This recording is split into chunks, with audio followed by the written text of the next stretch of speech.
Annyeong and welcome back to Go Billy Q&A. This is episode 3. Like the previous episodes, you can ask your own questions to me through Twitter or Facebook or YouTube or anywhere you can find me, and I might reply in the next video. So Stylin' Yoja 99 on YouTube, it's a nice name, asked, what initially got you interested in Korean?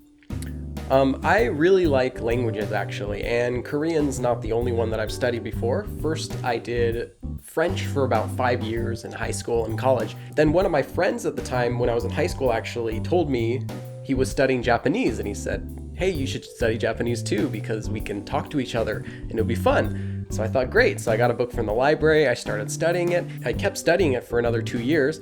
I took 2 trips to Japan and I loved it. It was great. When I saw Korean after that, it kind of reminded me of Japanese in a lot of ways, but at the same time, it's this completely different, unrelated language. After Korean, I also studied Mandarin for 3 months.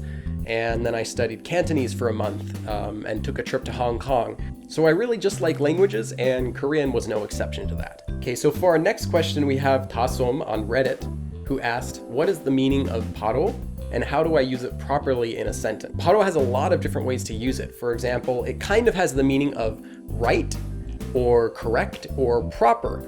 For example, you can say paro 해주세요. In that case, it means do it right away. Or you can say 바로 지금, which is right now. It can also have a lot of other different uses, such as 바로 서다, to stand up straight, to stand up right. Or 바로 앉다, to sit straight, to sit right. It's also used in a few different expressions, such as 바로 맞추다, which literally means to set right or to set straight, but is used to actually mean correct, to be right, like you're right.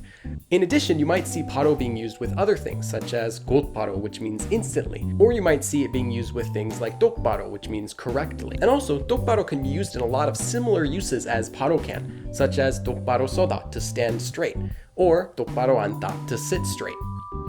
Good question. If that went a bit over your head, don't worry, it's more of an intermediate question anyway.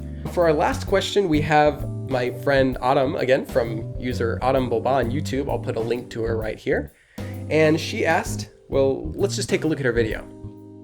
제일 좋아하는 한국 음식이 뭐예요?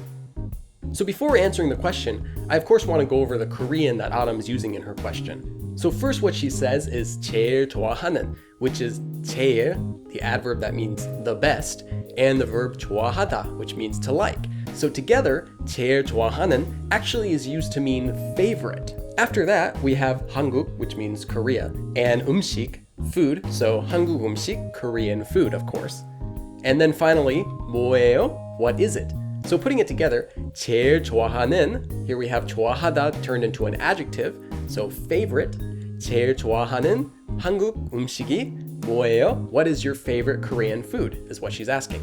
And I like a lot of Korean food, so I guess it's really hard to choose, but I'd have to say, if I have to pick one thing, I might pick sundae. Now sundae is basically animal intestines that are stuffed with different things. It might sound gross, it's actually really good.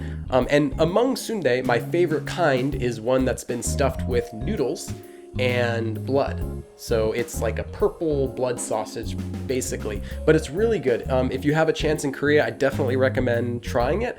If not, they actually sell it at most Korean markets outside of Korea as well. And that's the end of the episode. Feel free to send me your own questions either through Twitter or Facebook or anywhere you can find me, and I might feature in the next video. And remember that new videos are posted every single week, so if you haven't done so already, click subscribe and follow along. 그럼 다음에 또 봐.